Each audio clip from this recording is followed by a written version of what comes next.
Hi guys, welcome back to our channel. Good morning, good afternoon, good evening. I greet you all according to your time and location in which you'll be meeting this particular video. Yes, my wonderful viewers, I am back again with another update. So guys, I have a video here I would like we all to watch. But before then, if you're meeting my channel for the very first time, you're highly welcome. Please kindly do well to like, share and subscribe. Leave your thought on the comment section on this video and let us know what you think about this video, and I will see you towards the end. Yet to settle over President Bola Tinubu's would-be ministers before yesterday's allocation of portfolios to those amongst them who scaled the screening hurdle in the Senate. And now Nigerians are reacting to the person-to-person portfolio matchups as well. It has been a mixed bag of reactions to this development, with the critical part of it being that many square pegs have found themselves in round holes again. Our next guest is Madi Shehu, a doctor and political activist. What does he think about President Tinubu's brand new cabinet of ministers, as well as Governor Seyi Makinde's proposal for a one-term tenure for political office holders? Well, he joins us now. Thank you for joining us on Newsday. Good to have you with us. Good afternoon. Well, what do you make of President Tinubu's new cabinet and portfolios that have been assigned to each of them?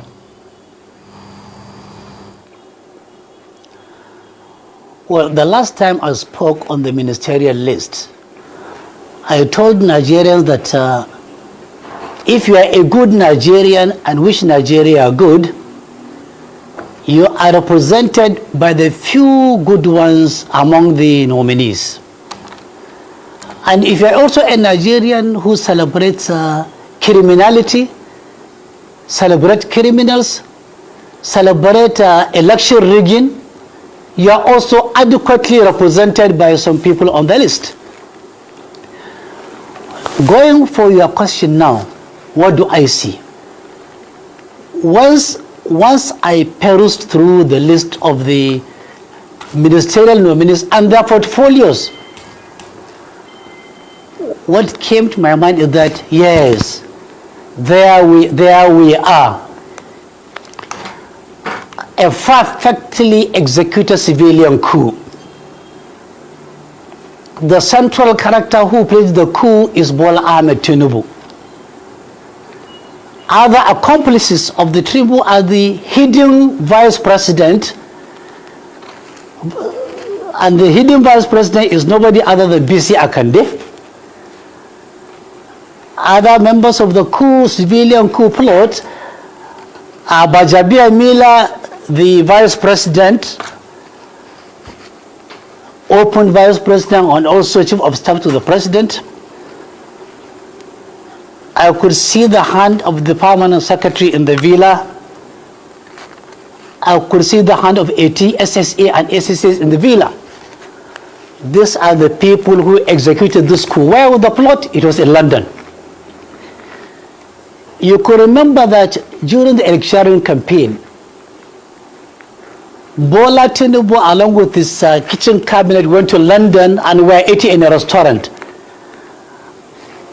And he gave them the formula for winning election. He said, snatch power, grab power, and run away with power. And he grabbed it, he snatched it, and he ran away with it. One of the conditions is that once you snatch power, you grab power, and you run away with it, you must strangulate other parties. You must weaken them and you must make them feel asphyxiated. You must push down their throats, your agenda to a point of no return. And now I'm finally pretend that all is well. This is the setting of the ministerial nominees and their portfolio. Perfectly, neatly couched. Dr. Madisho, thank you so much for giving us, your opinion of the president's ministerial list and the portfolio assigned to them. But we really do not have any proof of a civilian coup and of a hidden vice president, as you alluded to earlier. So we would like to stick, with what we have proof of, which is the list of the ministers and their portfolios, and ask you specific questions, about this. Now, as has been the practice, since the return to democratic rule, it seems the president has kept the petroleum portfolio to himself. How well has this served us in the past? What do you expect the president, or what can the president do differently from his predecessors?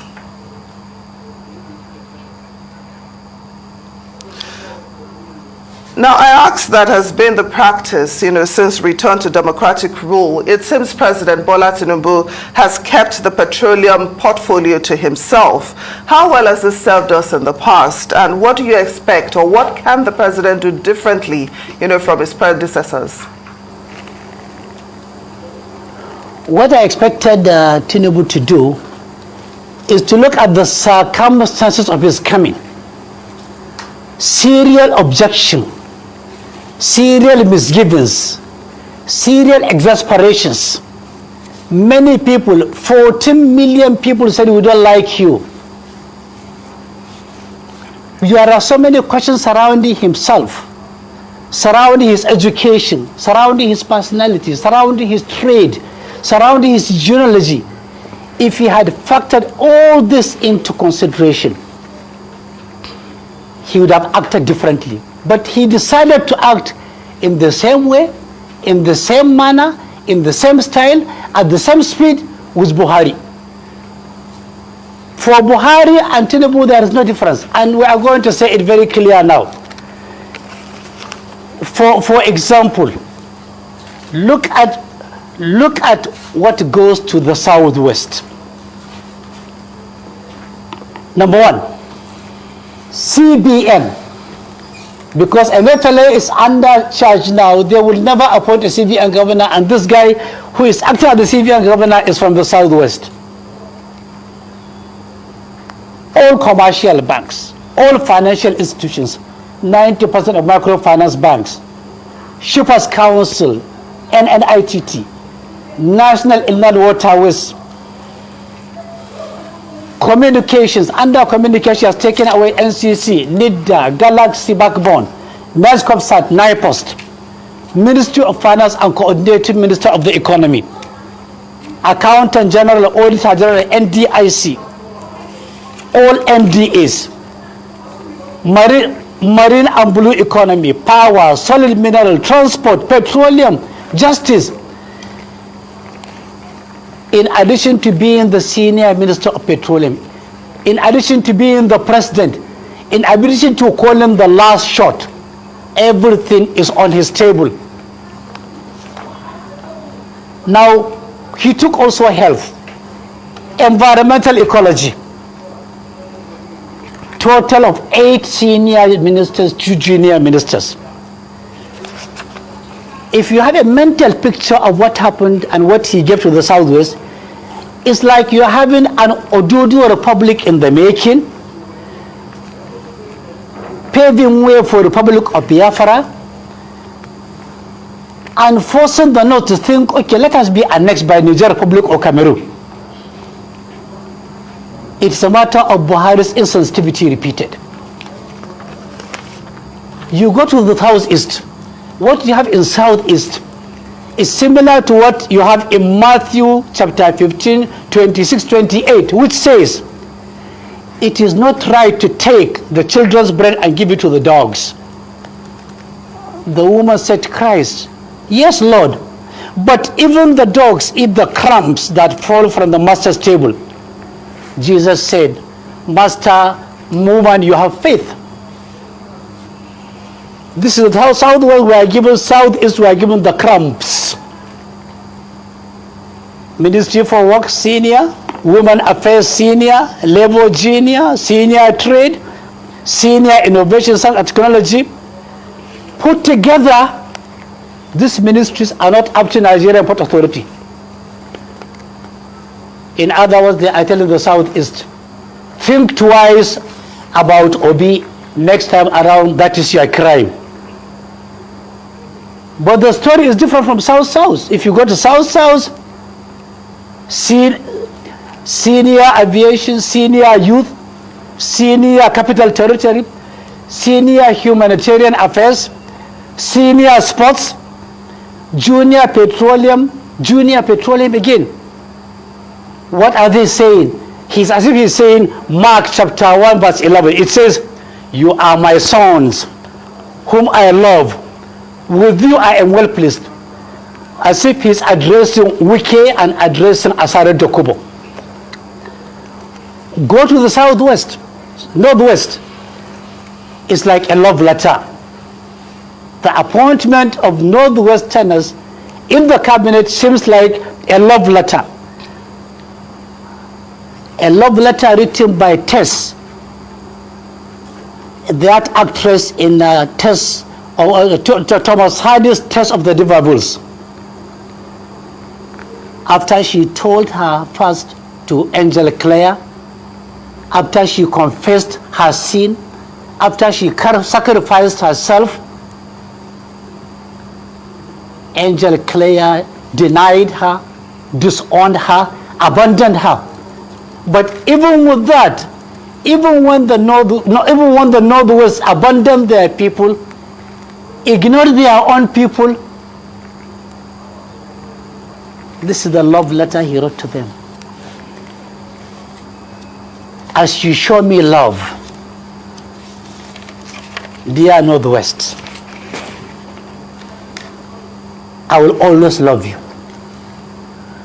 Well, today, tomorrow, and the day after, forever. That is the way I can reward you. And I have rewarded you adequately. And thank you for promoting, protecting, and projecting the Muslim ticket.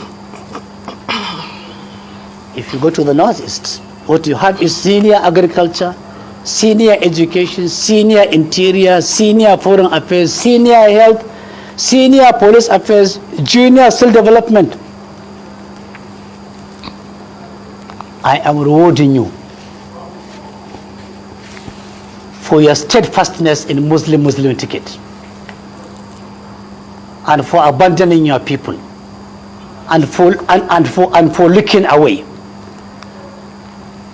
and for being insensitive, and for pretending as if there was no Boko Haram for 12 years in your own environment. North Central, you have senior steel, senior information, senior justice, senior labor, junior police affairs. And the message is, think twice on OB, North Central. The most interesting portfolio of all the portfolios are the portfolios of my brother Badaru and Matawalla, former governor of Zamfara State. They were given ministers of defense, senior and junior. Ironically, this is the most insulting portfolio. They are not generals, they are not security agents, they are not security personnel, they are not former police officers. Badar is an accountant. Matol is an administrator from Zamfara State. When they go to the defense ministry, the first thing they will see is they will send them military assistants, MAs, not of their choice. When they are these are people who cannot deploy a single man, a single army to any location without the approval of the president. And their zone is burning. Their zone is under siege. Their zone is bewildered. People are dying morning, afternoon, evening, night, by the minute, by the hour, by the day, by the week, by the year, all year through. Yet they are called defense ministers. And a portfolio of defense,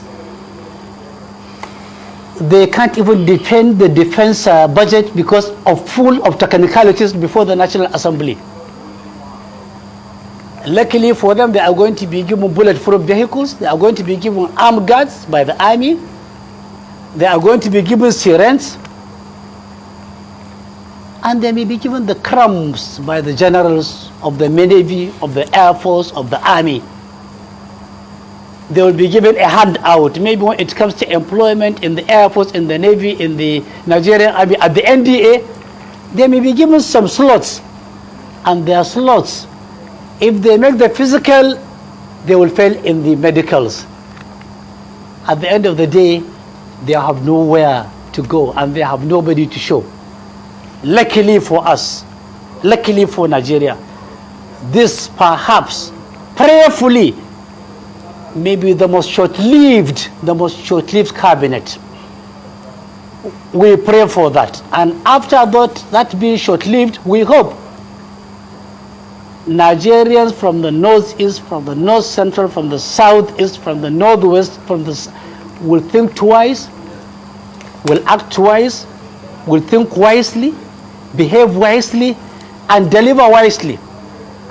But the final message of this list and the portfolio is that it's not only a military man that succeeds in plotting a coup successfully. Civilians like Bola Ahmed Tinubu have perfected the art and the skill of executing a civilian coup successfully, seamlessly, and bloodlessly. I congratulate him and I sympathize with the Nigerians. I congratulate the Southwest for having the picture of an Abuja Republic in the making. Well, Mahdi Shehu, let's change the subject just slightly. Thank you for your analysis on the ministerial portfolios and the appointments.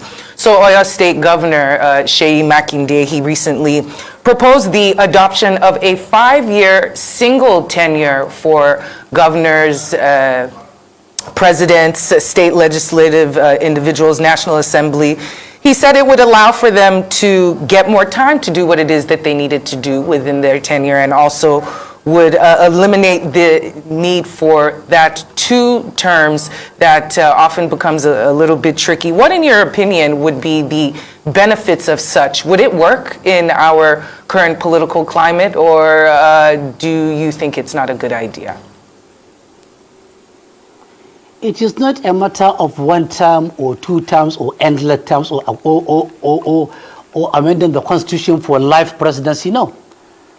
What matters is the person, the personality, his mindset, his hidden. So guys, thank you so much for watching. What do you think about this video? Please kindly leave your opinion down below.